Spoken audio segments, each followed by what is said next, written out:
Odd सतगुरु रामपाल जी परमेश्वर जी की जय हो।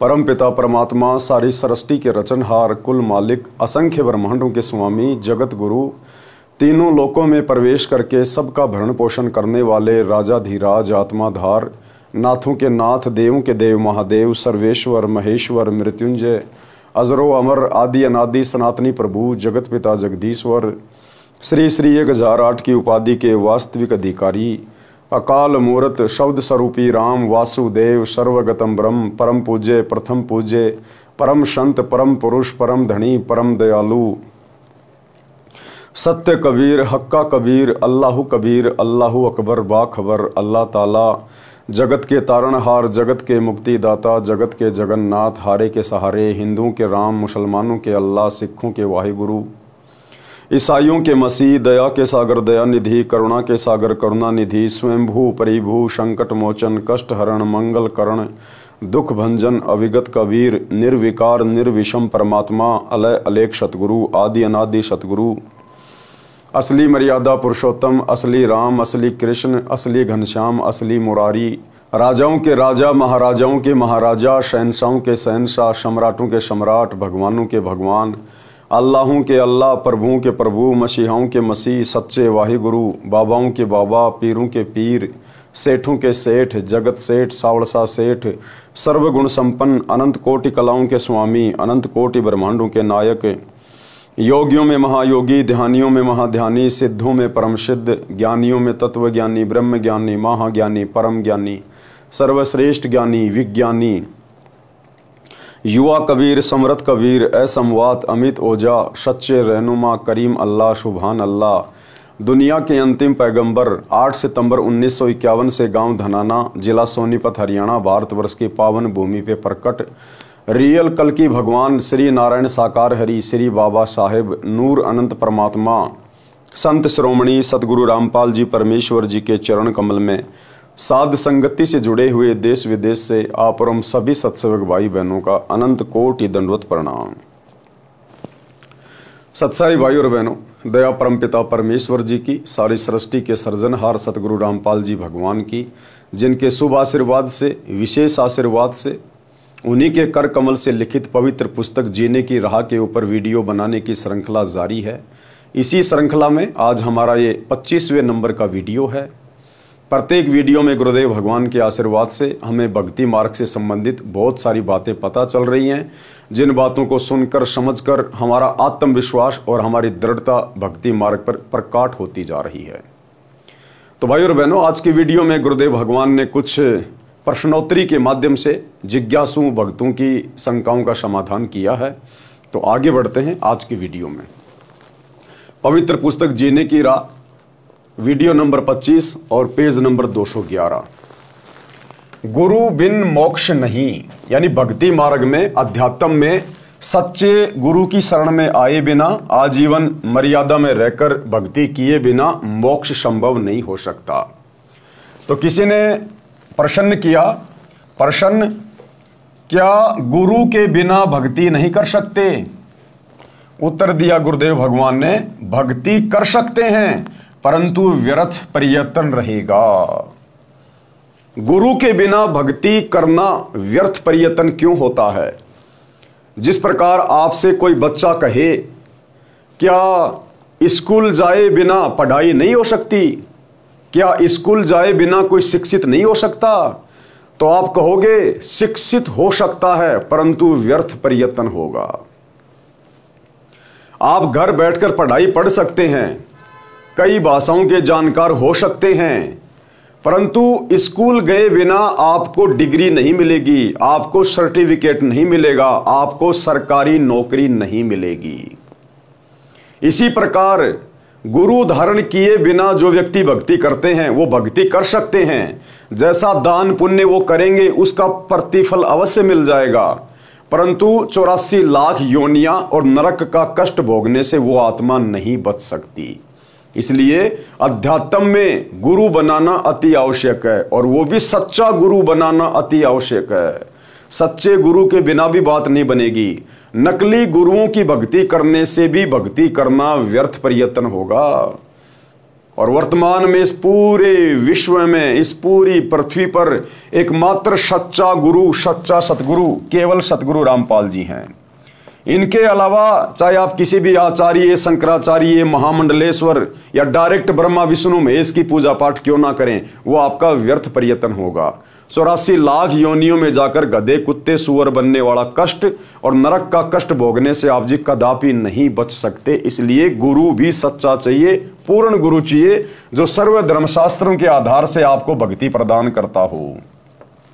तो वर्तमान में ऐसा सतगुरु पूरे विश्व में केवल एक ही है, क्योंकि एक समय में पूरी पृथ्वी पर केवल एक ही सतगुरु होता है। तो क्या कहा है, क्या गुरु के बिना भक्ति नहीं कर सकते? भक्ति कर सकते हैं, परंतु व्यर्थ प्रयत्न होगा।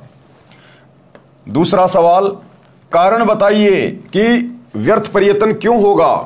तो गुरुदेव ने उत्तर दिया, परमात्मा का विधान है जो सूक्ष्म वेद में कहा है, कबीर गुरु बिन माला फेरते, गुरु बिन देते दान, गुरु बिन दोनों निष्फल है, चाहे पूछो वेद पुराण। कबीर राम कृष्ण से कौन बड़ा, उन्हों भी गुरु कीन, और 3 लोक के वेदणी, गुरु आगे आधीन। भाई श्री रामचंद्र जी जो त्रेता युग में जन्मे थे, वो तो राजा के बेटे थे। उनको भला पढ़ाई पढ़ने के लिए गुरुकुल में जाने की क्या जरूरत थी? महर्षि वाल्मीकि जी के आश्रम में जाने की क्या जरूरत थी? वो तो राजा के बेटे थे। वो तो बिना गुरु के भी अपना सारा कार्य कर सकते थे। राजपाट तो उन्हीं को मिलना था, चाहे गुरु बनाओ ना बनाओ। यहां तो राजपाट मिल जाएगा, यहां तो आप सारी सुख सुविधा भोग लोगे जैसे तैसे करके, पाप कर्म करके, ऊंचे नीचे कुकर्म करके। परंतु ये शरीर छूटने के बाद जब धर्मराय के दरबार में जाओगे तो सबसे पहले आपसे यही पूछा जाएगा, आपने गुरु बना के भक्ति शुरू की या नहीं की? गुरु बनाया तो आपका गुरु कौन था, उसका नाम बताइए। वो अधिकारी था या नहीं था? क्या भक्ति की आपने, क्या भक्ति धन लेके आए?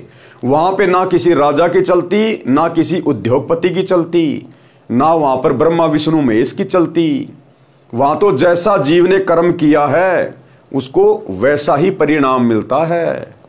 इसलिए गुरुदेव भगवान कह रहे हैं कि श्री रामचंद्र जी जो त्रेता युग में आए और द्वापर में श्री कृष्ण जी आए, जिनको आम हिंदू समाज भगवान मानता है, जब उनको भी गुरु धारण करके आध्यात्मिक दीक्षा लेनी पड़ी, उनको भक्ति करनी पड़ी, तो हम 2 कोटि के जीवों की क्या औकात, जो बिना गुरु बनाए हम लोग स्वर्ग में पहुंच जाएंगे, सदा सदा के लिए ऊपर के लोकों में निवास करेंगे या फिर मोक्ष प्राप्त कर लेंगे। ये तो सौपन में भी मत सोचना कभी। तो जब राम और श्री कृष्ण जैसे महापुरुषों ने गुरु धारण किए और भक्ति की, तो वर्तमान के 2 कोटि के कलयुगी जीव की भला क्या औकात। यदि गुरु नहीं बनाया तो सीधा सीधा लक 84 और नरक कुंड में डाला जाएगा। कबीर राम कृष्ण बड़े त्योपुर राजा, 3 गुरु बंद कीन निज काजा। कि श्री राम और श्री कृष्ण जी ने भी गुरु धारण करके फिर अपने सांसारिक कार्य किए, अपने राजपाट के कार्य किए। भावार्थ, गुरु धारण किए बिना यदि नाम जाप की माला फिराते हैं और दान देते हैं, वे दोनों व्यर्थ हैं। यदि आप जी को संदेह हो तो अपने वेदों तथा पुराणों में प्रमाण देख लो। श्रीमद् भगवत गीता 4 वेदों का सारांश है। गीता अध्याय 2 श्लोक 7 में अर्जुन ने कहा कि हे श्री कृष्ण, मैं आपका शिष्य हूं, आपकी शरण में हूं। गीता अध्याय 4 श्लोक 3 में श्री कृष्ण जी में प्रवेश करके काल ब्रह्म ने अर्जुन से कहा कि तू मेरा भगत है। पुराणों में प्रमाण है कि श्री रामचंद्र जी ने ऋषि वशिष्ठ जी से नाम दीक्षा ली थी और अपने घर व राजकाज में गुरु वशिष्ठ जी की आज्ञा लेकर कार्य करते थे। श्री कृष्ण जी ने ऋषि संदीपनी जी से अक्षर ज्ञान प्राप्त किया तथा श्री कृष्ण जी के आध्यात्मिक गुरु श्री दुर्वासा ऋषि जी थे।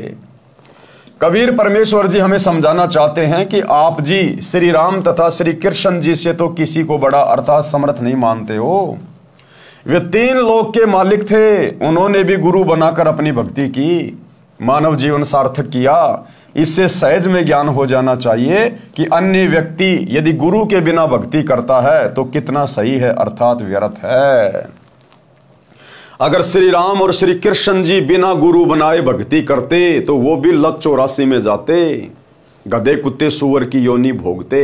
हालांकि भोगना तो उनको फिर भी पड़ेगा, क्योंकि अभी उनके पास में भक्ति धन बहुत ज्यादा है, इसीलिए तो वो ब्रह्मा विष्णु महेश की पोस्ट के ऊपर हैं।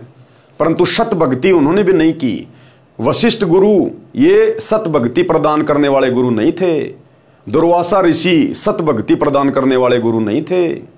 द्वापर युग में यही कबीर भगवान करुणा में ऋषि के नाम से आए हुए थे, और त्रेता युग में यही कबीर भगवान मुनिंदर ऋषि के रूप में आए थे।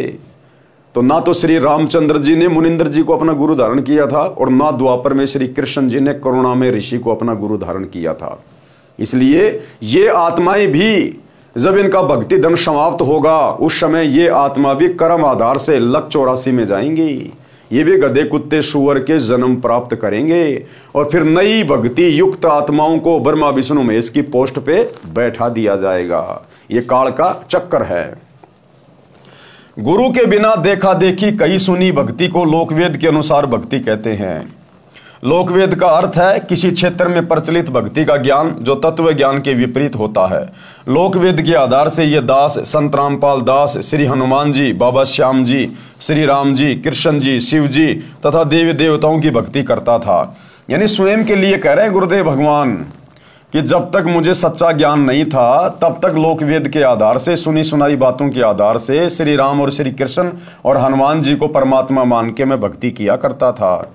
हालांकि भाई और बहनों, जब आप धीरे धीरे इस ज्ञान में आगे बढ़ोगे, आपको गुरुदेव भगवान की वास्तविक स्थिति समझ में आएगी, तो फिर आप भली बातें जान जाएंगे कि इस प्रकार की बातें केवल परमेश्वर अपने आप को छुपाते हुए, और जो आत्मा राम कृष्ण की काफी लंबे समय से भक्ति कर रहे हैं उनको हिम्मत देने के लिए कि भाई देखो, मैं भी पहले 20 साल 25 साल तक हनुमान जी की भक्ति करता था, खाटू श्याम जी के जाता था, बाबा सालासर के मंदिर में जाता था, लेकिन जब मुझे ज्ञान हुआ तो मैंने सत भक्ति को पकड़ लिया तुरंत।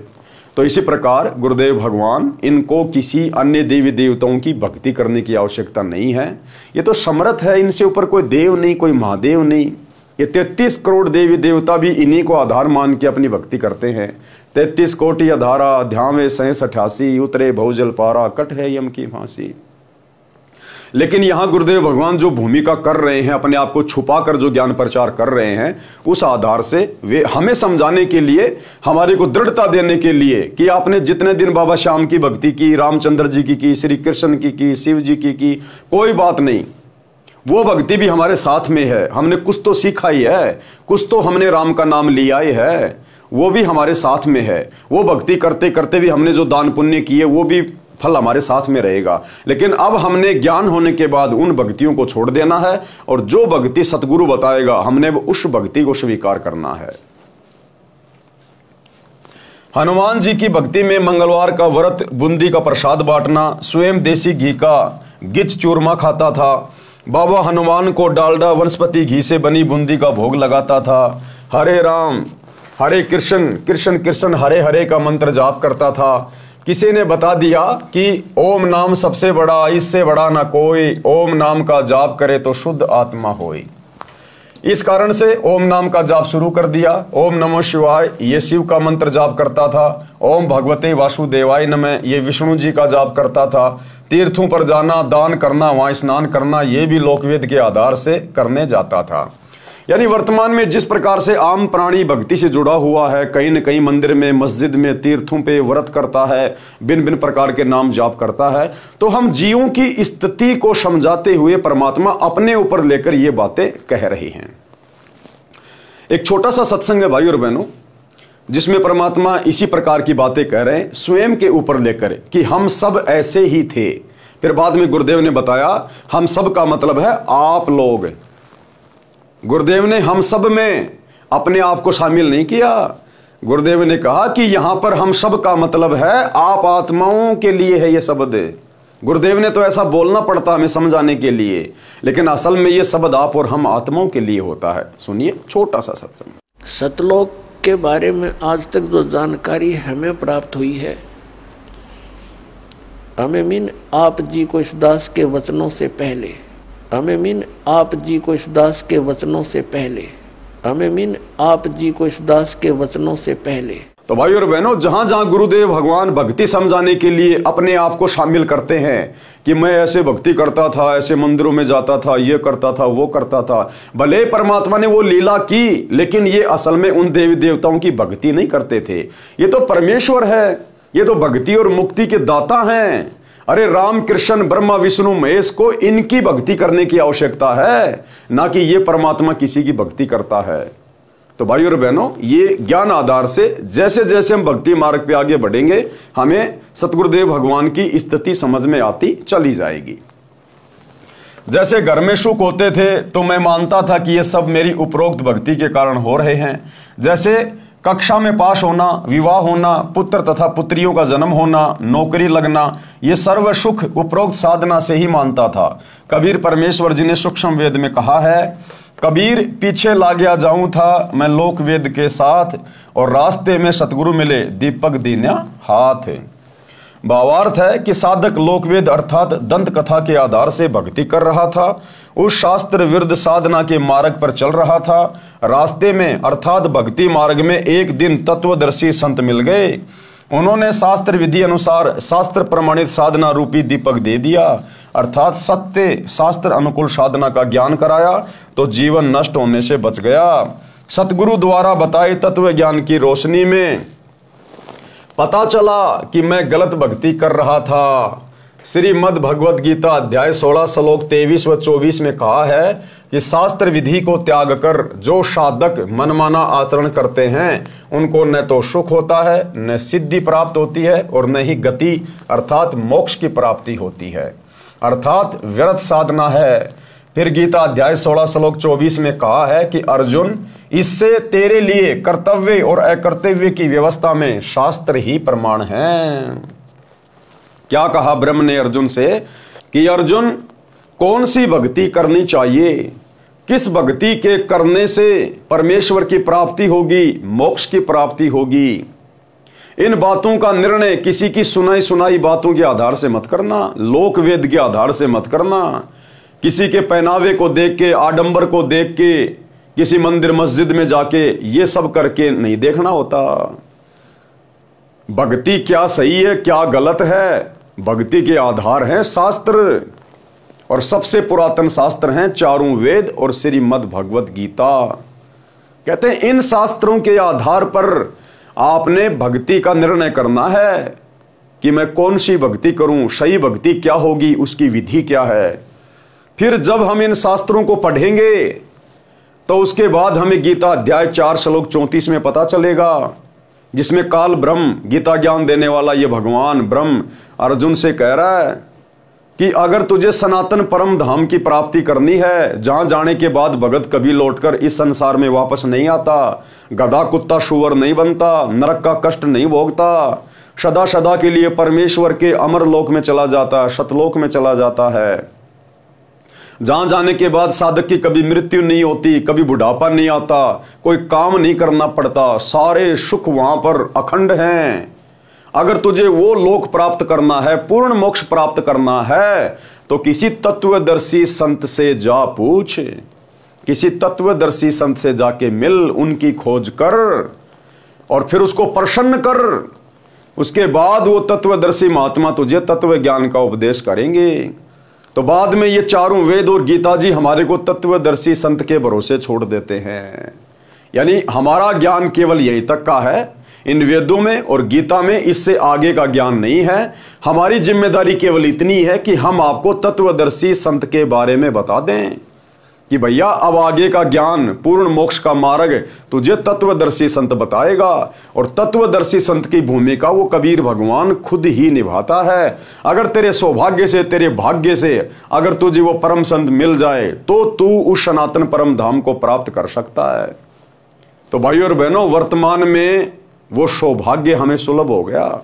आज धरती पर वही तत्वदर्शी संत सतगुरु रामपाल जी के रूप में प्रकट है। आज आप और हमारा परम सौभाग्य है, परम सौभाग्य।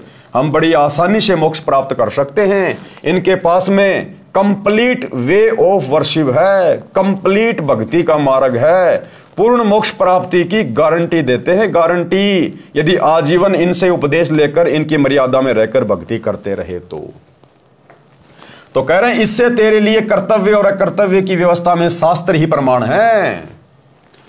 जो उपरोक्त साधना ये दास रामपाल दास किया करता था तथा पूरा हिंदू समाज कर रहा है, वह सब गीता वेदों में वर्णित न होने से शास्त्र विरुद्ध साधना हुई जो व्यर्थ है।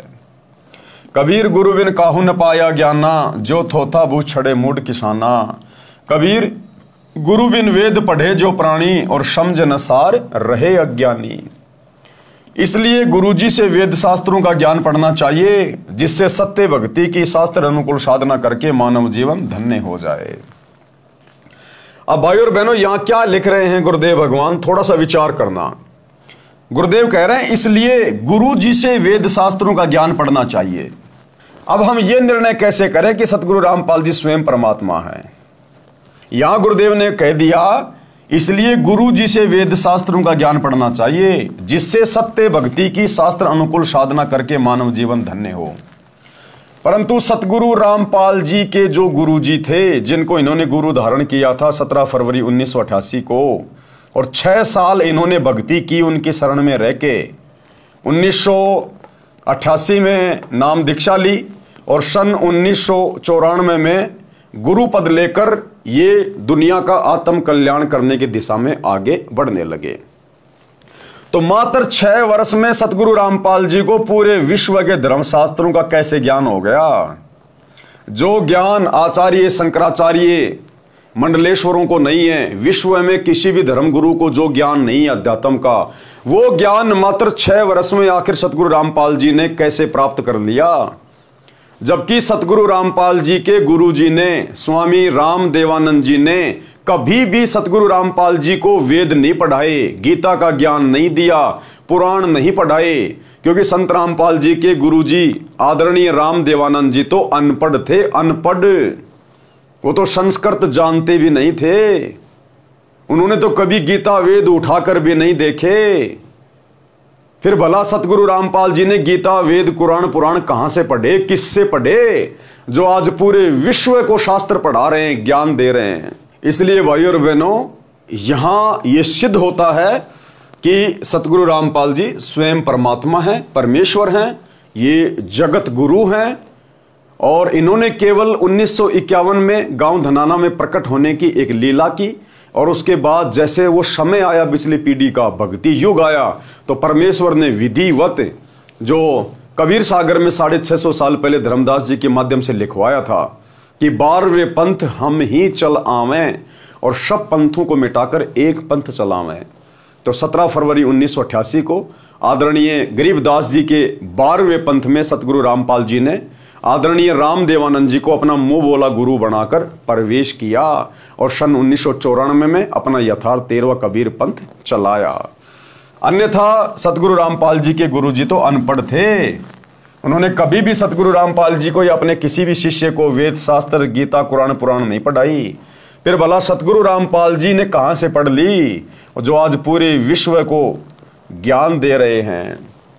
इसलिए भाई और बहनों, जो जगत गुरु होता है उसको किसी से ज्ञान लेकर आगे ज्ञान देने की जरूरत नहीं पड़ती। यदि भगवान ही किसी से ज्ञान लेकर आगे ज्ञान प्रचार करेगा तो फिर वो भगवान कहां हुआ, वो जगत गुरु कहां हुआ? इसलिए परमेश्वर जी ने किसी से वेद शास्त्र गीता कुरान पुराण नहीं पढ़े। ये तो इनको उत्पन्न करने वाले हैं, ये तो इनको लिखने वाले हैं, लिखवाने वाले हैं। परमेश्वर को किसी भाषा को पढ़ने की आवश्यकता नहीं होती। वो तो 84 लाख योनियों में जितने भी जीव जंतु हैं, सूक्ष्म हैं, उन सब की भाषा जानता है परमात्मा। मन की भाषा को जानता है परमात्मा। हमारे मन में उठने वाले विचारों से पहले परमात्मा जान जाता है कि हमारे मन में क्या विचार उठेंगे, लाख जन्म बाद हमारे मन में क्या विचार उठेंगे, वो भी सतगुरु जानता है। इसलिए जगत गुरु को किसी से ज्ञान लेकर आगे ज्ञान देने की जरूरत नहीं पड़ती। इसलिए सतगुरु रामपाल जी स्वयं कबीर भगवान हैं। पूर्ण गुरु के वचन की शक्ति से भक्ति होती है। क्या कह रहे हैं परमात्मा कि जो पूरा गुरु होता है ना, सच्चा गुरु, उसके वचन की शक्ति से भक्ति होती है। यानी परमात्मा अपना आशीर्वाद देके शुरुआत में भगत को उपदेश देके उसके अंदर भक्ति प्रवेश करते हैं, और सदा उनका आशीर्वाद बना रहता है जब तक भगत मर्यादा में रहता है। अन्यथा यहां काल भक्ति नहीं करने देगा। कोई सोच भी मत लेना कि हम ये सत भक्ति कर सकते हैं। अगर एक क्षण के लिए परमात्मा आपसे दूर हो जाए, आप ये सत भक्ति नहीं कर सकते। इसलिए गुरुदेव कह रहे हैं कि पूर्ण गुरु के वचन की शक्ति से भक्ति होती है। उदाहरण, गुरु जी से दीक्षा लेकर भक्ति करना लाभदायक है, बिना गुरु के भक्ति करने से कोई लाभ नहीं होता। उदाहरण, एक राजा की रानी बहुत धार्मिक थी। उसने परमेश्वर कबीर जी से गुरु दीक्षा ले रखी थी। वह प्रतिदिन गुरु दर्शन के लिए जाया करती थी। राजा को यह अच्छा नहीं लगता था, राजा को यह सब अच्छा नहीं लगता था, परंतु वह अपनी पत्नी को वहां जाने से रोक नहीं पा रहा था। कारण, एक तो वह उस बड़े शक्तिशाली राजा की लड़की थी, दूसरे वह अपनी पत्नी को प्रसन्न देखना चाहता था। एक दिन राजा ने अपनी पत्नी से कहा कि आप नाराज न हो तो बात कहूं। रानी ने कहा कहो। राजा ने कहा कि आप अपने गुरु के पास जाती हैं, भक्ति तो गुरु के बिना भी हो सकती है। रानी ने कहा कि गुरुजी ने बताया है कि गुरु के बिना भक्ति करना व्यर्थ है। राजा ने कहा कि मैं तेरे साथ कल तेरे गुरुजी से मिलूंगा, उनसे ये बात स्पष्ट करूंगा। राजा ने संत जी से प्रश्न किया कि आप जनता को मूर्ख बना रहे हो कि गुरु बिन भक्ति नहीं होती। क्यों भक्ति सफल नहीं होती? नाम मंत्र जाप करने होते हैं, एक दूसरे से पूछकर जाप कर लें, पर्याप्त है। संत ने कहा, राजन आपकी बात में दम है, मैं आपके राज दरबार में आऊंगा, वहां इस बात का उत्तर दूंगा। निश्चित दिन को संत जी राजा के दरबार में गए। राजा सिंहासन पर विराजमान था, आसपास सिपाही खड़े थे। संत के बैठने के लिए अलग से कुर्सी रखी थी। संत ने जाते ही आसपास खड़े सिपाहियों से राजा की ओर हाथ करके कहा कि इसे गिरफ्तार कर लो, क्योंकि संत ने राजा के सवाल का जवाब देना था कि बिना गुरु के भक्ति क्यों नहीं हो सकती। तो अच्छा सा समय देखकर वो संत जी राजा के दरबार में गए कि यहां तो ये मेरा माथा खाएगा, ये समझ नहीं पाएगा, तो इसको इसी के राज दरबार में आके समझाऊंगा। अब संत जी ने एक दिन राजा को समय दे दिया कि फला फला दिन मैं आपके राज दरबार में आऊंगा आपके सवाल का जवाब देने के लिए। राजा बड़ा प्रसन्न हुआ। निश्चित समय पर संत जी राज दरबार में पहुंच गए और वहां जो सिपाही खड़े थे, सैनिक खड़े थे, उनसे संत जी ने कहा राजा की तरफ उंगली करके कि सैनिकों, इस राजा को गिरफ्तार कर लो। अब वो एक संत के कहने से भला सैनिक राजा को कैसे गिरफ्तार कर लेंगे? तो सैनिक टस से मस भी नहीं हुए। संत ने फिर कहा कि सैनिकों, तुमने सुना नहीं, राजा को गिरफ्तार कर लो, मेरा आदेश है। उसके बावजूद भी वो सैनिक टस से मस नहीं हुए। उसके बाद राजा ने सोचा कि लगता है संत का दिमाग फिर गया, ये मेरा राज्य हड़पना चाहता है, ये कोई प्लानिंग करके तो नहीं आया है। तो राजा ने भी वही शब्द कहे उन सैनिकों से कि सैनिकों, इस बाबा जी को पकड़ लो। राजा के द्वारा केवल इतना कहना हुआ और सैनिकों ने आकर संत जी को जमीन से 1 फुट ऊपर उठा लिया और अगले आदेश की प्रतीक्षा कर रहे थे। उसी समय संत जी ने कहा कि राजा, दरबार में आए हुए अतिथि का इस प्रकार से निरादर थोड़ी करवाते हैं। तो राजा ने कहा कि तू बात ही ऐसी कर रहा है, तू तो मेरा राज्य हड़पने की कोशिश कर रहा है। तो संत जी ने कहा कि मैं तो तेरे राज्य के ऊपर थूकना भी पसंद नहीं करता, थूकना भी। अगर मुझे यही सब कुछ चाहिए होता तो मैं साधु बन के भक्ति नहीं करता। तो बोला फिर क्यों कर रहे थे सब कुछ? बोला पहले मेरे को जमीन पे तो टेक मेरे पैर। तो राजा ने आदेश दिया सैनिकों छोड़ दो। सैनिकों ने छोड़ दिया। उसने कहा कि मैं तेरे सवाल का जवाब दे रहा था, जो तूने मुझसे आके पूछा था ना कि बिना गुरु के भक्ति क्यों नहीं हो सकती, मैं तेरे सवाल का जवाब दे रहा था। तो राजा ने कहा कि यह कैसा जवाब था? बोला यही जवाब था। बोला राजन, जो शब्द मैंने कहे तेरे सैनिकों से कि सैनिकों राजा को पकड़ लो, ये टस से मस भी नहीं हुए, और वही शब्द राजा जी आपने कहे कि सैनिकों साधु को पकड़ लो, इन्होंने तुरंत मेरे को पकड़ लिया। यहां आपके वचन में शक्ति है, क्योंकि आप यहां के राजा हैं, महाराजा हैं। यहां आपके वचन में शक्ति है, मेरे वचन में शक्ति नहीं है। और बेटा जब बात आएगी भक्ति मार्ग की, अध्यात्म की, जब धर्मराज के दरबार में खड़े होंगे, वहां हिसाब किताब हो रहा होगा, बेटा वहां पर तेरी राजागिरी नहीं चलेगी। तू तो लाइन में खड़ा होगा नंगा होके, वहां पर संत की चलेगी। वहां पर गुरु की चलेगी, वहां तेरी नहीं चलेगी। तो राजा को सारी बात तुरंत समझ में आ गई। उसी समय चरणों में गिर गया और नाम दीक्षा ली। निश्चित दिन को संत जी राजा के दरबार में गए। राजा सिंहासन पर विराजमान था। आसपास सिपाही खड़े थे। संत के बैठने के लिए अलग से कुर्सी रखी थी। संत ने जाते ही आसपास खड़े सिपाहियों से राजा की ओर हाथ करके कहा कि इसे गिरफ्तार कर लो। सिपाही टस से मस नहीं हुए। संत ने लगातार 3 बार ये वाक्य आदेश दोहराया कि इसे गिरफ्तार कर लो, परंतु राजा को सिपाहियों ने गिरफ्तार नहीं किया। राजा को संत पर क्रोध आया कि यह कमबख्त मेरी पत्नी को इसलिए बहका रहा था कि इसके राज्य को प्राप्त कर लूं। राजा ने एक बार कहा कि सिपाहियों इसे गिरफ्तार कर लो। राजा के हाथ का संत की ओर संकेत था। उसी समय सिपाहियों ने संत को गिरफ्तार कर लिया। संत ने कहा, हे राजन, आप घर पर बुलाकर संत का अनादर कर रहे हो, यह अच्छी बात नहीं है।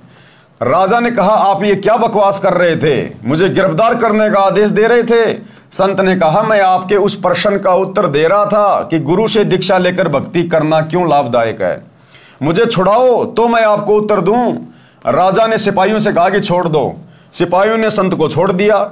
संत ने कहा कि हे राजा जी, मैंने यही वाक्य कहा था, इसे गिरफ्तार कर लो। सिपाही टस से मस नहीं हुए। आप जी ने भी यही वाक्य कहा था कि तुरंत सिपाहियों ने मुझे गिरफ्तार कर लिया। आपके वचन में राज की शक्ति है और मेरे वचन में आध्यात्मिक शक्ति है। आप उसी नाम जाप के लिए किसी को भक्ति के लिए कहोगे तो वह मंत्र कोई काम नहीं करेगा।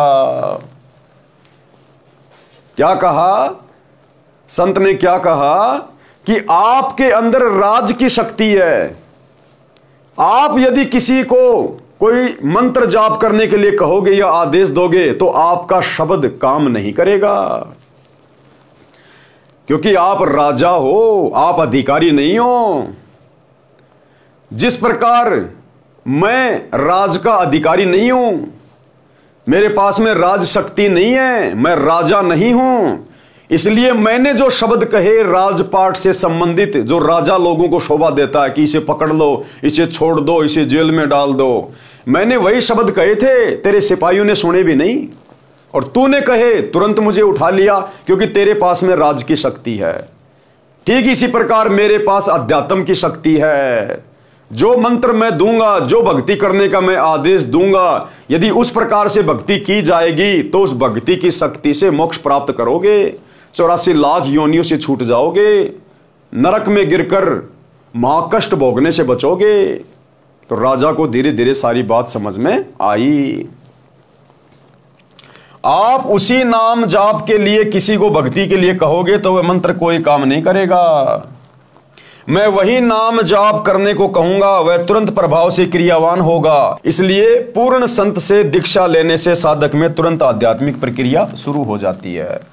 उसकी आत्मा में भक्ति का अंकुर निकल आता है। सूक्ष्म वेद में कहा है कि सतगुरु पशु मानुष कर डारे और सिद्धि देकर ब्रह्म विचारे। भावार्थ, सतगुरु पहले मनुष्य को सत्संग सुना सुना कर नेक इंसान बनाते हैं, सर्व बुराइयों को छुड़वाते हैं, फिर अपनी भक्ति की सिद्धि अर्थात शक्ति शिष्य के अंतःकरण में शब्द से प्रवेश करके ब्रह्म अर्थात परमात्मा की साधना करने के लिए विचार प्रबल करते हैं, जिससे साधक की रुचि भक्ति में दिनों दिन बढ़ती है।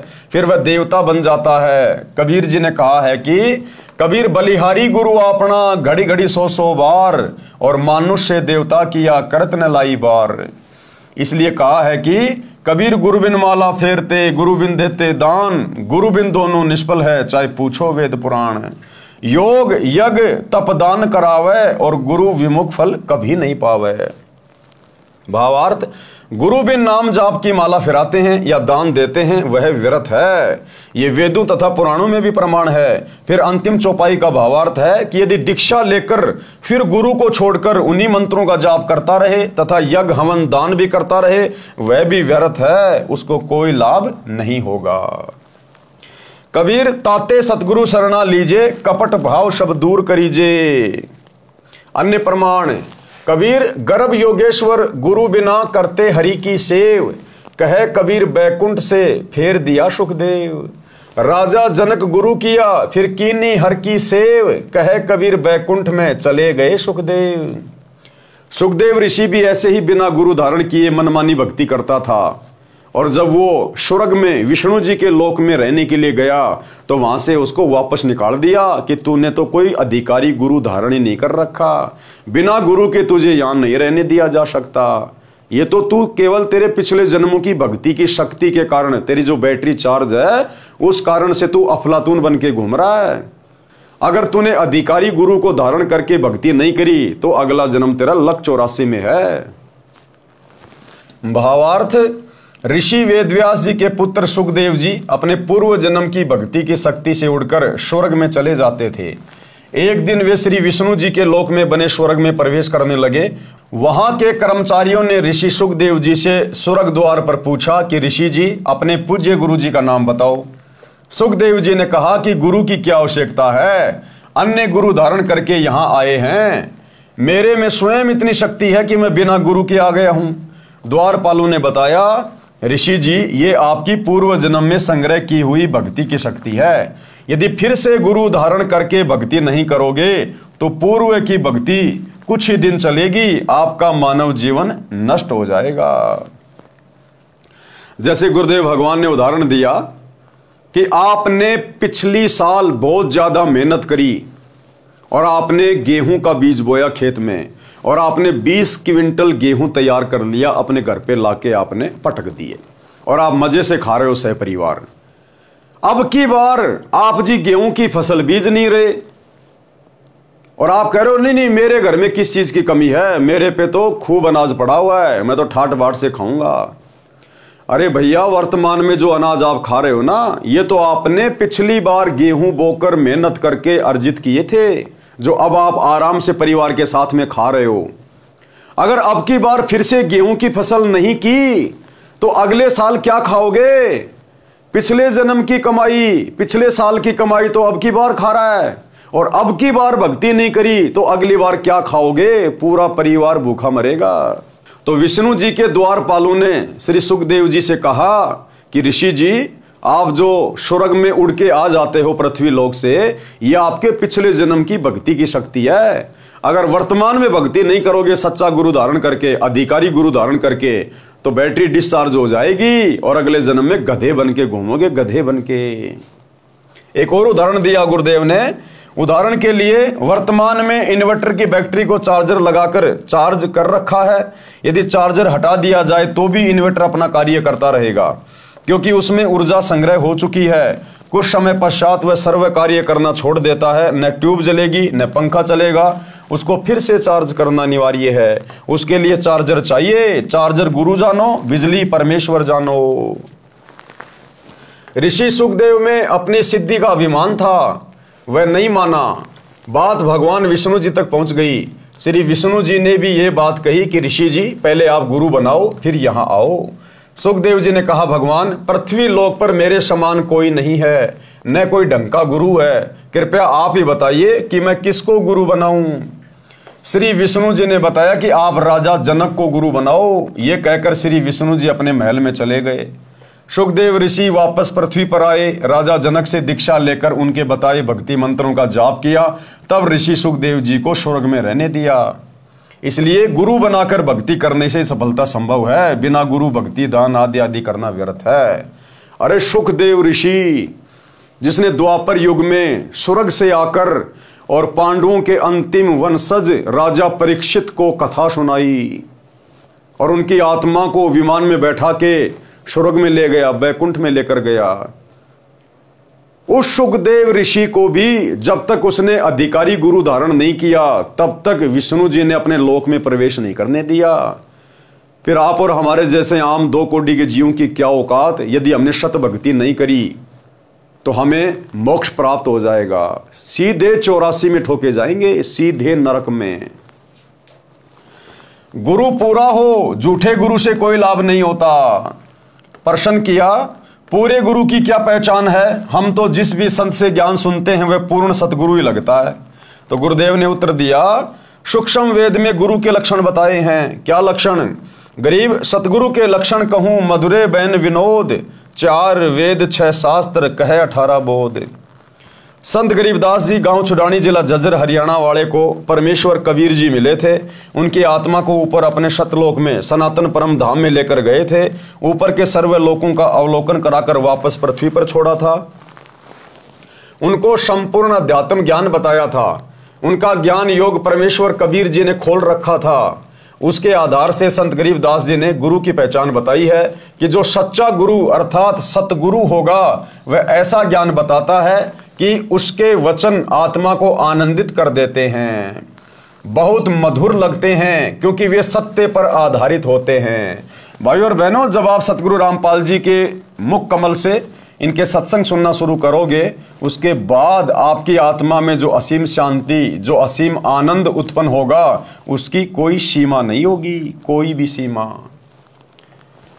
कारण है कि सतगुरु 4 वेदों तथा सर्व शास्त्रों का ज्ञान विस्तार से कहता है। यही प्रमाण परमेश्वर कबीर जी ने सूक्ष्म वेद में कबीर सागर के अध्याय जीव धर्म बोध में पृष्ठ 1960 पर दिया है। गुरु के लक्षण 4 बखाना, प्रथम वेद शास्त्र को जाना। यानी जो सच्चा गुरु होगा, सतगुरु होगा, वो संपूर्ण धर्मशास्त्रों का ज्ञाता होगा। केवल हिंदू धर्म के नहीं, केवल मुसलमान धर्म के नहीं, जैन या ईसाई धर्म के नहीं, पूरे विश्व में जितने भी धर्म ग्रंथ हैं उन सभी का वो पूर्णतया जानकार होगा, ज्ञाता होगा, जो सच्चा सतगुरु होगा। गुरु के लक्षण 4 बखाना, प्रथम वेद शास्त्र को ज्ञाना। दूजे हरि भक्ति मन कर्म वाणी। दूसरा वो खुद एक भगत की भूमिका करके जो भक्ति अपने शिष्यों को देगा, वो भक्ति वो स्वयं भी मन कर्म वचन से करेगा, स्वयं भी। दूजे हरि भक्ति मन कर्म वाणी। तीजे समदृष्टि कर जानी। तीसरा उसका लक्षण ये होगा कि वो पक्षपात नहीं करेगा, कोई छुआछात नहीं करेगा, भेदभाव नहीं करेगा, किसी भी जाति का, किसी भी धर्म का, काला गोरा ठिगना, लंबा मोटा पतला, जैसा भी व्यक्ति होगा, साधक होगा, भगत होगा, वो सबको समान दृष्टि से देखेगा, सभी को समान ज्ञान देगा, सभी को उपदेश देगा। जिसकी जैसी भक्ति होगी, जिसकी जैसी मर्यादा होंगी, उस आधार से उनको लाभ देगा। वो कोई भेदभाव नहीं करेगा। तीजे समदृष्टि कर जानी। चौथे वेद विधि सब कर्मा। और चौथा लक्षण क्या होगा? वो जो भी भक्ति बताएगा धर्मशास्त्रों के आधार से बताएगा, अपना मनमाना आचरण किसी के ऊपर नहीं थोपेगा। वो जो भी भक्ति क्रिया बताएगा उसको शास्त्रों से प्रमाणित करेगा। चौथे वेद विधि सब कर्मा। ये 4 गुरु गुण जानो मर्मा।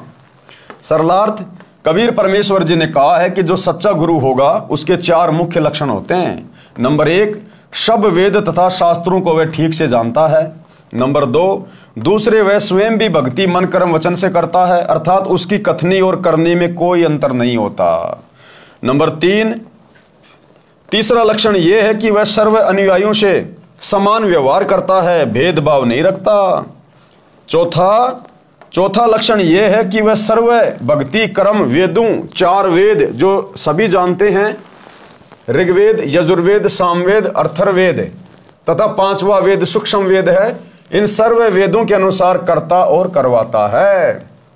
तो भाई ऐसा सतगुरु, ऐसा गुरु आज इस पूरी पृथ्वी पर, बल्कि 21 ब्रह्मांड में सतगुरु रामपाल जी के अलावा दूसरा कोई नहीं है। ढूंढने से भी नहीं मिलेगा भाई, चाहे कितनी बड़ी बैटरी लेके निकल लेना, आपको ढूंढने से भी नहीं मिलेगा, ढूंढने से भी इनके अलावा। वेदों यानी 4 वेदों ऋग्वेद, यजुर्वेद, सामवेद तथा अथर्ववेद में केवल ओम यह एक नाम है जाप करने का। प्रमाण यजुर्वेद अध्याय 40 मंत्र 15 तथा 17 में। मंत्र 15 में कहा है कि ओम नाम का सुमरण कार्य करते करते करो, विशेष तड़प के साथ करो, मनुष्य जीवन का परम कर्तव्य मानकर सुमरण करो। ओम का जाप मृत्यु पर्यंत करने से इतना अमृतत्व प्राप्त हो जाएगा जितना ओम के सुमरण से होता है। यजुर्वेद अध्याय 40 मंत्र 15 में कहा है। अब ये ओम मंत्र है इस काल का, ज्योति निरंजन का, 21 ब्रह्मांड के स्वामी का, इस ब्रह्म का। और ओम नाम का यदि आपने विधिवत जाप किया, वो भी अधिकारी गुरु से नाम लेकर, तो आप कहां जाओगे मृत्यु उपरांत? उसके ब्रह्म लोक में जाओगे जहां पर वो ब्रह्म रहता है, काल रहता है। और गीता अध्याय 8 श्लोक 16 में फिर उसने कहा है कि ब्रह्म लोक पर्यंत सर्व जीव पुनरावर्ती में हैं। कि जो ओम नाम का जाप करके मेरे ब्रह्मलोक में आ जाता है ना, वो यहां स्वर्ग की बजाय अधिक समय तक आनंद उठाता है। लेकिन जब उसकी बैटरी डिस्चार्ज होगी, उसके पुण्य खत्म होंगे, उसके बाद उसको भी नीचे जाना पड़ेगा, नरक भी भोगना पड़ेगा, 84 लाख योनियों में गधे कुत्ते सूअर के जन्म भी भोगने पड़ेंगे। पूर्ण मोक्ष नहीं है, स्थायी मोक्ष नहीं है मात्र ओम नाम के जाप से। यजुर्वेद अध्याय 40 मंत्र 17 में वेद ज्ञान दाता ब्रह्म ही है। कहा है कि जो पूर्ण परमात्मा है वह तो परोक्ष यानी छुपा है, यानी अव्यक्त है, वह सबकी दृष्टि में नहीं आता। जिस प्रकार एक पेड़ को पोषण पेड़ की जड़ों से मिलता है, लेकिन वो जड़ें दिखाई नहीं देती हैं, वो जमीन के अंदर रहती है जो पूरे वृक्ष को पोषण देती है। कहा है कि जो पूर्ण परमात्मा है वह तो परोक्ष यानी छुपा है, यानी अव्यक्त है, वह सबकी दृष्टि में नहीं आता। उसकी जानकारी यजुर्वेद अध्याय 40 मंत्र 10 में बताई है कि उसका यथार्थ ज्ञान तत्वदर्शी संत ही जानते हैं, उनसे सुनो। फिर यजुर्वेद अध्याय 40 मंत्र 17 में आगे कहा है कि अहम खम ब्रह्म, कि मैं ब्रह्म हूं और मेरा ओम नाम है, मैं ऊपर दिव्य आकाश रूपी ब्रह्म लोक में रहता हूं। यजुर्वेद अध्याय 40 मंत्र 17। यही प्रमाण श्री देवी महापुराण गीता प्रेस गोरखपुर से प्रकाशित सचित्र मोटा टाइप केवल हिंदी के 7वें स्कंद में पृष्ठ 562-563 पर श्री देवी जी ने राजा हिमालय को बताया है कि राजन, आप यदि आत्म कल्याण चाहते हो तो मेरी भक्ति सहित सभी बातों को छोड़ दो। दुर्गा कह रही है अपने भगत से राजा हिमालय से। हिमालय कोई पहाड़ नहीं है, कोई समझे कि वो पहाड़ को कैसे समझा रही है। हिमालय नाम का राजा था जो देवी दुर्गा का भगत था, और वो बोला कि मुझे तो मोक्ष चाहिए माता जी, कोई ऐसा साधन बताओ। तो देवी ने कहा कि आप मेरी भी भक्ति छोड़ दो और सभी बातों को छोड़ दो, यानी मेरे से नीचे जो ब्रह्मा विष्णु महेश है, देवी देवता, इन सब की भक्ति छोड़ दो। आप केवल एक ब्रह्म की भक्ति करो, ओम नाम का जाप करो, आपकी मुक्ति हो जाएगी। अब ओम नाम का जाप करने वाला उस काल के पास जाएगा, ब्रह्मलोक में जाएगा, वहां से अपना कर्म भोग के फिर 84 में आएगा। केवल एक ओम नाम का जाप करो, ब्रह्म प्राप्ति का उद्देश्य रखो, इससे आप ब्रह्म को प्राप्त हो जाओगे। वह ब्रह्म लोक रूपी दिव्य आकाश में रहता है। इससे स्पष्ट हुआ कि वेदों में केवल एक ओम नाम ही जाप करने का है। श्रीमद् भागवत गीता जो वेदों का सारांश है, उसमें अध्याय 8 श्लोक 13 में कहा है, ओम इति एक अक्षरम ब्रह्म व्यवहारण माम अनुस्मरण ये प्रयाति तजन देहम शयाति परमाम गतिम। अनुवाद, गीता ज्ञानदाता ब्रह्म ने कहा है कि मुझ ब्रह्म का केवल ओम यह एक अक्षर है, इसका उच्चारण सुमरण करता हुआ जो भगत शरीर त्याग कर जाता है वह मृत्यु उपरांत ओम नाम के सुमरण से मिलने वाली परम गति अर्थात ब्रह्म लोक को प्राप्त करता है। श्रीमद् भगवत गीता तथा वेदों में इसके अतिरिक्त अर्थात ओम के अतिरिक्त कोई नाम ब्रह्म साधना का नहीं है। प्रमाणित हुआ कि ओम नाम का जाप शास्त्र प्रमाणित है। गीता ज्ञानदाता ने स्पष्ट किया है कि अर्जुन, तेरे और मेरे बहुत से जन्म हो चुके हैं, आगे भी होंगे। मेरी उत्पत्ति को ऋषि तथा देवतागण नहीं जानते। गीता अध्याय श्लोक 2:12, अध्याय 4 का श्लोक 5, अध्याय 10 श्लोक 2। इससे सिद्ध हुआ कि गीता ज्ञानदाता ब्रह्म नाशवान है तथा जन्मता मरता है। इसके पुजारी भी जन्म मरण के चक्कर में ही रहेंगे। इसलिए गीता अध्याय 8 श्लोक 16 में कहा कि ब्रह्म लोक में गए साधक भी पुनर्जन्म में रहते हैं। इसलिए गीता ज्ञानदाता ने गीता अध्याय 18 श्लोक 62 में कहा है कि हे भारत, तू सर्वभाव से उस परमेश्वर की शरण में जा। फिर गीता अध्याय 18 श्लोक 62 में कहा है कि तू सर्वभाव से उस परमेश्वर की शरण में जा, यानी अपने से अन्य किसी और की तरफ संकेत कर रहा है कि तू सर्वभाव से उस परमेश्वर की शरण में जा, जिसकी शरण में जाने के बाद साधक लौटकर संसार में वापस नहीं आता।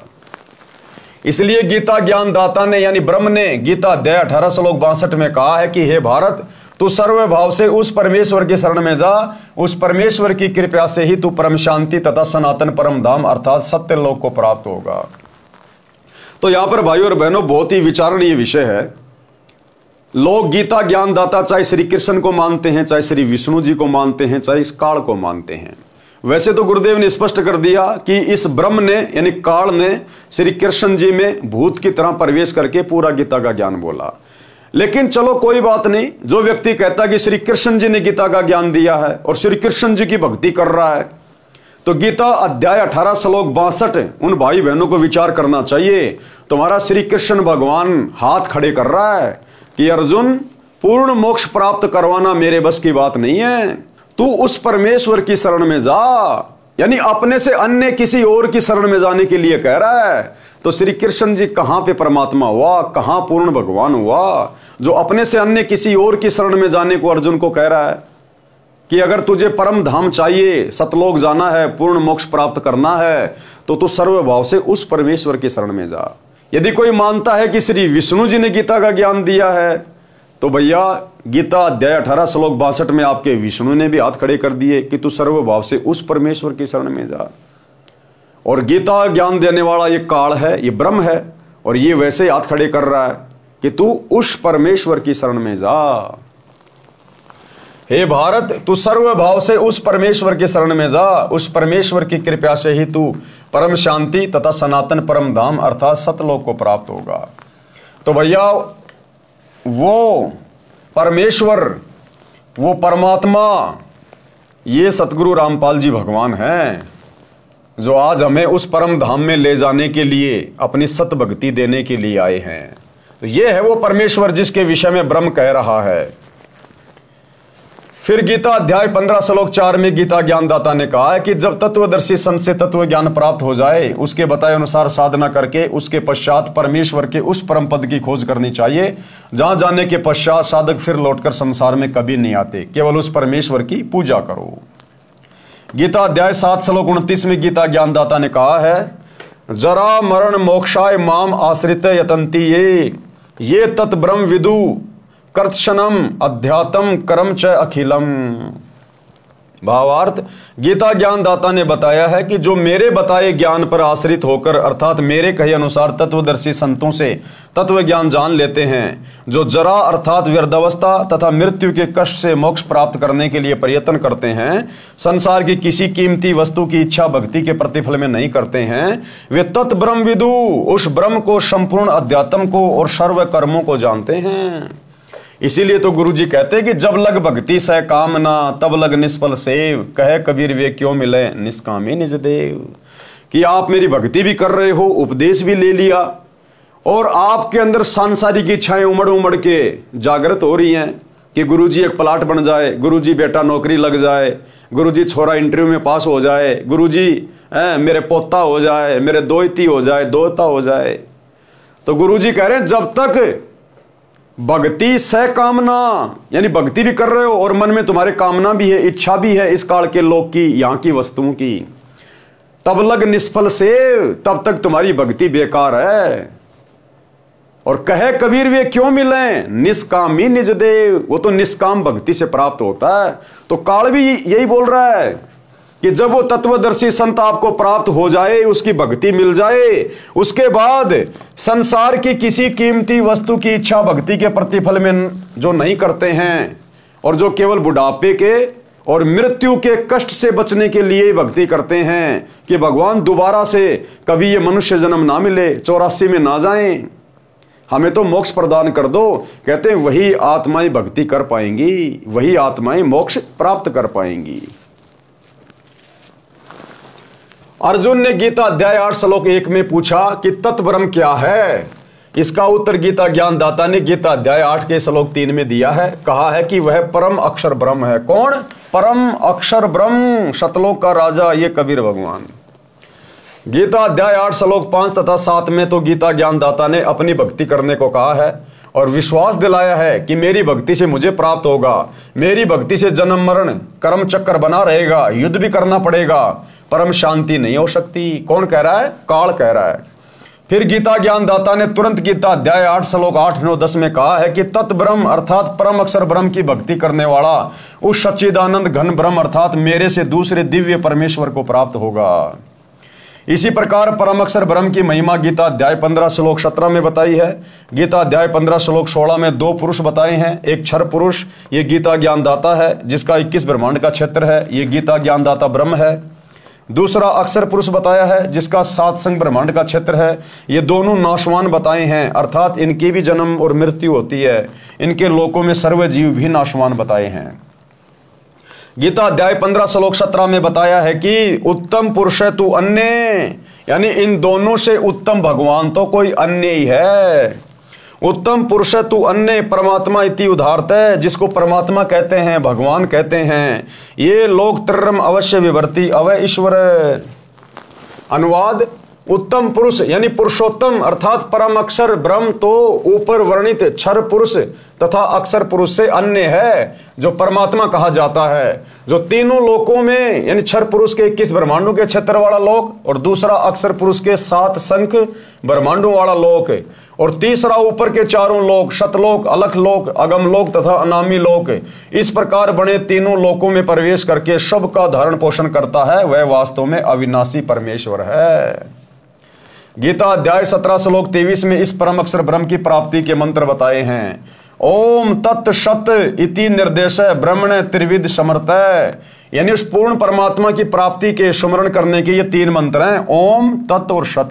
ओम तो सीधा सीधा है, ये तत् सांकेतिक है। सतगुरु रामपाल जी बताएंगे कि वो तत् क्या है। ये तत् तो केवल संकेत है। इस तत् में 2 मंत्र हैं जो केवल सतगुरु रामपाल जी देते हैं, और सत इसके अंदर 3 मंत्र हैं जिसको सारनाम कहा जाता है, जो केवल सतगुरु रामपाल जी के पास उपलब्ध है, विश्व में और किसी के पास नहीं है।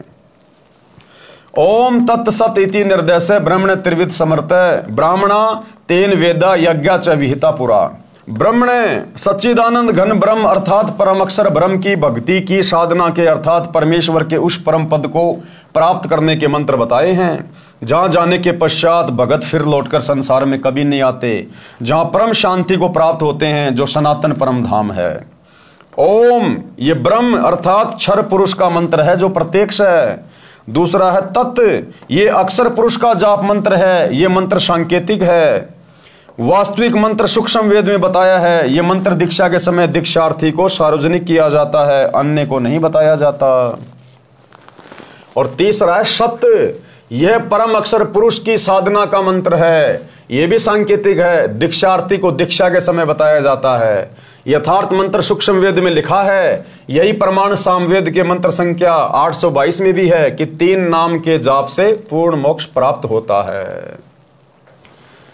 संख्या नंबर 822 सामवेद उतारचिक अध्याय 3 खंड नंबर 5 श्लोक नंबर 8 संत रामपाल दास द्वारा भाषा भाषे। तो ये वो मंत्र है भाइयों और बहनों। अब दास को तो इतना संस्कृत आती नहीं है, आप जी देख लेना। यहां परमात्मा ने इस मंत्र में लिखे गए प्रत्येक शब्द का हिंदी में अनुवाद किया है, और यहां फिर गुरुदेव भगवान ने उसका शब्दार्थ किया है, और यहां इसका भावार्थ किया है। इस मंत्र में स्पष्ट किया है कि पूर्ण परमात्मा कबीर अर्थात कबीर मानव शरीर में गुरु रूप में प्रकट होकर प्रभु प्रेमियों को 3 नाम का जाप देकर सत्य भक्ति कराता है, तथा उस मित्र भगत को पवित्र करके अपने आशीर्वाद से पूर्ण परमात्मा अर्थात अपनी प्राप्ति का मार्ग बताकर पूर्ण सुख प्राप्त करवाता है, साधक की आयु बढ़ाता है। यही प्रमाण गीता अध्याय 17 श्लोक 23 में है कि ओम तत्सत इति निर्देश ब्रह्मण त्रिविध समर्थ। भावार्थ है कि पूर्ण परमात्मा को प्राप्त करने का ओम तत्सत यह मंत्र जाप सुमरण करने का निर्देश है। इस नाम को तत्वदर्शी संत से प्राप्त करो।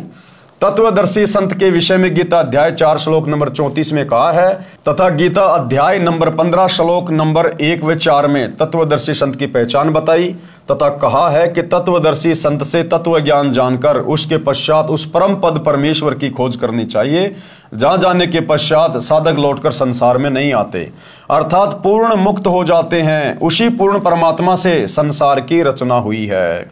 विशेष उपरोक्त विवरण से स्पष्ट हुआ कि पवित्र 4 वेद भी साक्षी हैं कि पूर्ण परमात्मा ही पूजा के योग्य है। उसका वास्तविक नाम कबीर देव कबीर परमेश्वर है, तथा 3 मंत्र के नाम का जाप करने से ही पूर्ण मोक्ष होता है। यह 3 मंत्र का जाप 4 वेदों के सारांश श्रीमद् भगवद गीता में प्रमाण है कि इससे वह स्थान प्राप्त होता है जहां जाने के बाद साधक लौटकर कभी संसार में नहीं आते, जो सनातन परम धाम है, जहां जाने के पश्चात परम शांति प्राप्त होती है। अब देख लो भाइयों और बहनों, अब ये जितने भी अपने आप को सनातनी कहते हैं, दुनिया भर के साधु संतों की शरण में घूमते हैं, अब बताओ हमारे धर्मशास्त्र तो क्या कह रहे हैं, वेद क्या कह रहे हैं भक्ति और भगवान के बारे में, गीता जी क्या कह रही है भक्ति और भगवान के बारे में। अब इसीलिए तो इन सारे ऋषियों ने, संतों ने, महात्माओं ने, आचार्यों ने, शंकराचार्यों ने भक्ति का भट्ठा बैठा दिया। क्योंकि सच्चे गुरु के बिना यह ज्ञान नहीं हो सकता। चाहे आप दिन रात इन शास्त्रों को पढ़ते रहो, आप समझ ही नहीं पाओगे इनका भावार्थ क्या है, असल में इनका सार क्या है। इसीलिए तो कहते हैं गुरु बिन काहू न पाया ज्ञाना, जो थोता बुझ छिड़े मूड किसाना। और गुरु बिन वेद पढ़े जो प्राणी, समझे न सार रहे अज्ञानी। कौन सा गुरु? सतगुरु, सच्चा गुरु। बाकी तो सारा दिन लेके गीता जी, वेदों को और श्री भागवत का पाठ लोग करते रहते हैं, कथाएं करते रहते हैं, अपना धंधा बना रखा है, लेकिन केवल वो अपने धार्मिक धंधे तक सीमित हैं। उनको स्वयं के मोक्ष का पता नहीं, अपने भक्तों के मोक्ष का पता नहीं। खुद भी नरक में जाएगा, भक्तों को भी नरक में लेके जाएगा। तो यथार्थ विधि ये है जो हमारे धर्मशास्त्रों में लिखी है भक्ति के विषय में। तो आज पूरा का पूरा हिंदू समाज, पूरा का पूरा भगत समाज इसी प्रकार से शास्त्र विरुद्ध साधना के ऊपर आरूढ़ है। सौभाग्य है उन आत्माओं का जो समय रहते सतगुरु रामपाल जी की शरण में आ गए और इनके ज्ञान को अच्छे से समझकर आज मर्यादा में रहकर भक्ति कर रहे हैं। वेदों व गीता में यह अनमोल 3 नाम का मंत्र अस्पष्ट अर्थात सांकेतिक है। इसलिए चारों वेदों व गीता अनुसार साधना करने से वह स्थान व परमात्मा प्राप्त नहीं हो सकता। क्योंकि गीता जी में तो खाली 3 मंत्र बोल दिए, ओम तत् सत। अब ओम तो सीधा मंत्र है, तत् और सत्य ये सांकेतिक है, ये कोड वर्ड में है। अब इसको बताएगा कौन? वो तत्वदर्शी संत बताएगा। तत्वदर्शी संत की भूमिका खुद वो कबीर परमात्मा आके निभाता है। तो भैया गीता और चारों वेदों में भी पूर्ण परमात्मा की प्राप्ति का मूल ज्ञान नहीं है। उन्होंने अंत में यही छोड़ दिया कि ये ज्ञान तो फिर आगे का वो तत्वदर्शी संत बताएगा, उसकी खोज करो। गीता अध्याय 4 श्लोक 34 है। इसलिए गीता अध्याय 4 श्लोक 32 तथा 34 में गीता ज्ञानदाता ने स्पष्ट किया है कि यज्ञों अर्थात धार्मिक अनुष्ठानों का यथार्थ ज्ञान ब्रह्मण मुखे यानी सच्चिदानंद घन ब्रह्म अर्थात परम अक्षर ब्रह्म अपने मुख कमल से वाणी बोलकर बताता है। वह सच्चिदानंद घन ब्रह्म की वाणी कही जाती है। उसे तत्व ज्ञान तथा सूक्ष्म वेद भी कहते हैं। उसके जानने के पश्चात सर्व पापों से मुक्त हो जाता है, जिसमें संपूर्ण भक्ति मंत्र तथा विधि बताई है। गीता अध्याय 4 श्लोक 32। अब गीता अध्याय 4 श्लोक 34 क्या कहता है? उस तत्व ज्ञान को तू तत्वदर्शी संतों के पास जाकर समझ। उनको दंडोत प्रणाम करने से, कपट छोड़कर नम्रता पूर्वक प्रश्न करने से वे परमात्म तत्व को भली भांति जानने वाले ज्ञानी महात्मा तुझे तत्व ज्ञान का उपदेश करेंगे। तो भाई ये है वो तत्वदर्शी संत वर्तमान में। ये स्वयं ही परमेश्वर है, स्वयं ही परमात्मा है, स्वयं ही तत्वदर्शी संत की भूमिका करता है, स्वयं ही सतगुरु है। सजनों, वह तत्वदर्शी संत ये दास रामपाल दास है। वह तत्व ज्ञान मेरे पास है, मेरे अतिरिक्त वर्तमान में किसी के पास नहीं है। विश्व में लगभग 7 अरब मानव आबादी है। इन अरबों मनुष्यों में मेरे अतिरिक्त कोई इस ज्ञान को जानने वाला नहीं है। अगर कोई जानने वाला होता तो ये भेद जो इन्हीं धर्मशास्त्रों से सतगुरु रामपाल जी ने खोल के रख दिया, ये वेद अन्य धर्मगुरु भी बताते।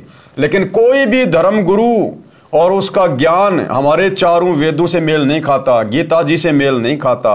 अर्थात सब के सब केवल मनमाने आचरण पर लगे हुए थे काल प्रेरणा से।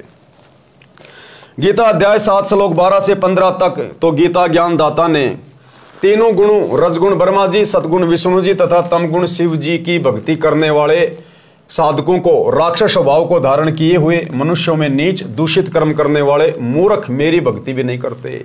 यानी गीता का ज्ञान देने वाले काल ने, ब्रह्म ने गीता अध्याय 7 श्लोक 12 से 15 में तीनों गुणों की भक्ति करने वाले यानी ब्रह्मा विष्णु महेश की भक्ति करने वाले, श्री राम की भक्ति करने वाले, श्री कृष्ण जी की भक्ति करने वाले, देवी देवताओं की भक्ति करने वालों को 4 गालियां निकाली हैं। 4 गालियां क्या कहा है कि राक्षस स्वभाव को धारण किए हुए और मनुष्यों में नीच दूषित कर्म करने वाले मूर्ख मेरी भक्ति भी नहीं करते। फिर गीता ज्ञानदाता ने गीता अध्याय 7 श्लोक 16 से 18 तक अपनी साधना करने वालों की स्थिति बताई है कि मेरी भक्ति 4 प्रकार के करते हैं: आरत, अर्थार्थी, जिज्ञासु और ज्ञानी। इनमें केवल ज्ञानी साधक श्रेष्ठ बताया, परंतु वह भी तत्व ज्ञान न होने के कारण मेरी वाली अर्थात ब्रह्म की अनुत्तम अर्थात घटिया गति में ही स्थिर रह गया। गीता अध्याय 7 श्लोक 19 में गीता ज्ञानदाता ने कहा है कि मेरी पूजा भी जन्म जन्मांतरों के अंत के जन्म में कोई ज्ञानी आत्मा ठीक से करता है। अन्यथा अन्य उपासना में ही लगे रहते हैं। ये बताने वाला महात्मा तो बहुत दुर्लभ है कि केवल वासुदेव अर्थात सर्वगतम ब्रह्म ही सब कुछ है। उसी की भक्ति करने से परम शांति प्राप्त होती है और उसी की भक्ति से सनातन परम धाम प्राप्त होता है। उसी की भक्ति से वह परम पद प्राप्त होता है जहां जाने के पश्चात साधक फिर लौटकर संसार में कभी नहीं आते। वह परम अक्षर ब्रह्म सर्व का उत्पत्ति करता है। वही संसार रूपी वृक्ष की मूल है जो तीनों लोकों में प्रवेश करके सबका धारण पोषण करता है। वही पाप नाशक है, वही पूर्ण मोक्षदायक है। उसी की भक्ति करनी चाहिए। तो आज हम किसकी भक्ति कर रहे हैं? उसी परमेश्वर की भक्ति कर रहे हैं। सतगुरु रामपाल जी की भक्ति कर रहे हैं। प्रिय पाठकों, वह तत्वदर्शी संत वर्तमान में ये दास रामपाल दास है। मेरे पास संपूर्ण वेद शास्त्रों का ज्ञान है। वासुदेव भगवान की भक्ति के संपूर्ण मंत्र हैं, क्योंकि स्वयं ही वासुदेव भगवान है। वासुदेव का मतलब होता है जिसका वास, जिसकी उपस्थिति सब जगह हो, उसको कहते हैं वासुदेव। जिसकी शक्ति, जिसकी ऊर्जा सर्व ब्रह्मांडों में हर जगह हो, उसको कहते हैं वासुदेव। और क्या करें गुरुदेव? मेरे पास संपूर्ण वेद शास्त्रों का ज्ञान है। और एक छोटा सा सत्संग गुरुदेव के मुख कमल से गुरुदेव कह रहे हैं, कोई ये ना समझना कि भाई सतगुरु रामपाल जी को तो केवल हिंदू धर्म में होने के कारण केवल हिंदू धर्म के शास्त्रों का ही ज्ञान है, खाली गीता का और वेदों का ही ज्ञान है। नहीं, गुरुदेव कह रहे हैं इस विश्व में जितने भी धर्मशास्त्र हैं उन सब का ज्ञान मेरे पास में है। सबका ज्ञान, केवल एक हिंदू धर्म का नहीं। पूरे विश्व में तकरीबन 300 के आसपास देश हैं पूरे विश्व में, और हर देश का एक भक्ति इतिहास है, हर देश का एक शास्त्र है। तो गुरुदेव कह रहे हैं पूरे विश्व के जितने भी धर्मशास्त्र हैं उन सब का ज्ञान केवल एकमात्र गुरुदेव के पास में है। क्योंकि गीता का समझना कोई बालकों का खेल नहीं। परमात्मा बुद्धि दे अपने कृपा पात्र पे, तभी ये अनमोल ग्रंथ समझ में आते हैं। और टीचर उसी को कहते जो हमारे सिलेबस को ठीक से जाने। वो टीचर कहां, जब सिलेबस का ज्ञान नहीं अटपट सुना रहा है तो टीचर नहीं है। तो जितने भी आज तक धर्मगुरु किसी भी धर्म के हैं उनको अपने सिलेबस का ज्ञान वर्तमान वालों को नहीं है। इस दास रामपाल दास के अतिरिक्त विश्व में नहीं है। ये कद्दे समझ था।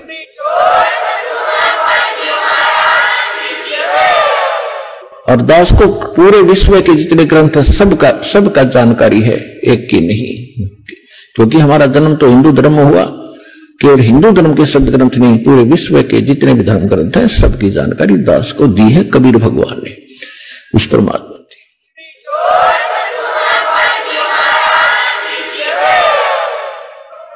तो सोचिए भाई और बहनों, कौन है गुरुदेव? वासुदेव। अरे भैया, विश्व के सभी देशों के धर्मशास्त्रों का ज्ञाता तो वो होगा जिसको विश्व के सभी देशों की भाषा का ज्ञान होगा। तो सतगुरु रामपाल जी के द्वारा इतनी बड़ी बात कहना कि इस दास को विश्व के सभी धर्मशास्त्रों का ज्ञान है, इसका मतलब ये कौन है जो पूरे विश्व की भाषा जानता है, सर्व देशों की भाषा जानता है? ये परमात्मा है, अपने आप को छुपा के बैठा हुआ है। तो भाई और बहनों, ये मौका मत चूको। जब आप इनकी शरण में आओगे धीरे धीरे आप इनको पहचानना शुरू कर दोगे। ये परमेश्वर अपनी लीला कर रहा है, एक आम व्यक्ति की तरह, आम संत की तरह भूमिका कर रहा है। ये काल को भी धोखा देके और अपनी आत्माओं तक ये ज्ञान पहुंचाता है। जब ठीक का समय आएगा, आने वाले दिनों में पूरे विश्व को पता चलेगा कि एकमात्र वासुदेव परम अक्षर ब्रह्म पूर्ण ब्रह्म परमेश्वर कौन है। सतगुरु रामपाल जी के अलावा किसी को अन्य में परमात्मा नजर नहीं आएगा। और ये ज्यादा दिन की बात नहीं है, 2028 के बाद पूरी दुनिया इनके चरणों में नतमस्तक हो जाएगी। क्योंकि 2028 युग परिवर्तन का समय है। उसके बाद जितने भी प्राणी बचेंगे इस पृथ्वी पर महाविनाश के बाद, वो सब इनके चरणों में आकर भक्ति करेंगे। अर्थात इनसे उपदेश लेके अपने अपने घर बैठ के भक्ति करेंगे। वो इन्हीं के दिशा निर्देशन में पूरे विश्व का शासन संचालित होगा। तो उस समय सबको पता चल जाएगा। लेकिन भाई और बहनों, वो समय आए, उस समय आप अपनी दुर्गति कराओगे, अपने परिवार की दुर्गति कराओगे। क्या पता आप उस समय बच पाओ ना बच पाए, आपका परिवार बचे ना बचे। तो उससे पहले समय रहते यदि आपके पास ये संदेश पहुंच रहे हैं, सतगुरु रामपाल जी का कोई सत्संग मिल रहा है, पहुंच रहा है, कोई पुस्तक पहुंच रही है, तो उसको ध्यान से पढ़ना शुरू कर दो, सत्संग सुनना शुरू कर दो और अतिशीघ्र महीने 2 महीने में ज्ञान को समझकर उपदेश लेकर अपना और अपने परिवार का कल्याण कराओ, नहीं तो आने वाले समय में दुर्गति के अलावा कुछ भी हाथ नहीं लगेगा। तो भाई और बहनों, आज के वीडियो में हम केवल इतना ही रखेंगे। कल रात्रि 8 बजे आगे की वीडियो में बढ़ेंगे। सभी भाई बहन लाइव जुड़िए। तब तक गुरुदेव भगवान हम सबको आज्ञा दें, इजाजत दें, सद्बुद्धि दें, आशीर्वाद दें। बंदी छोड़ सतगुरु रामपाल जी भगवान की जय हो।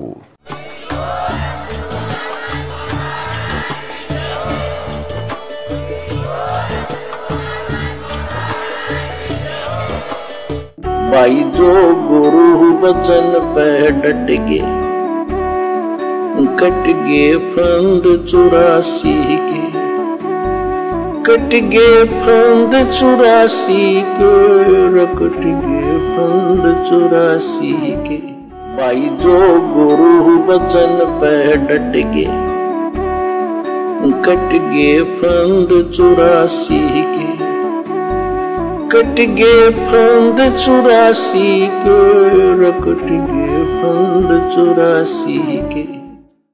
भाई जो गुरु बचन पे डट गे, कट गे फंद 84 के, कट गे फंद 84 के, कट गे फंद 84 के।